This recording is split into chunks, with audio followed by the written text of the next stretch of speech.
կախված է տարիքից։ Մենք պիտի հասկանանք, որ ամեն ինչ չէ, որ կարելի է անվանել սուտ։ Հաճախ երեխան ուղղակի բուռն երևակայություն ունի եւ հորինում է։ Եվ դա անվանել սուտ նշանակում է երեխային ինչ որտեղ ծրագրավորել, ապագայում սուտ խոսելու։ Երեխան կարող է ստել, որովհետեւ վախենում է։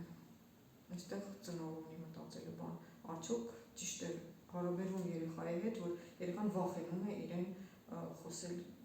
ճշմարտությունը։ Երեխան կարող է ստել նաև 9-10 տարեկան տարիքում, սա ճգնաժամային տարիք է եւ այս տարիքում երեխան սկսում է ձևավորել սեփական ներքին կյանքը եւ ամեն ինչ չի այդ ներքին կյանքից, որ ինքը պիտի ձեզ ասի եւ դուք էլ չպիտի փորփրեք։ Իհարկե եթե չեք զգում ձեր ծնողական բնազդը չի ասում, որ այստեղ ինչ-որ սպառնալիք կա, ինչ-որ վտանգ կա երեխային, ուրեմն սպառնացող եւ այստեղ գուցե եւ պետք է մի քիչ ավելի շատ ոնց որ պահանջել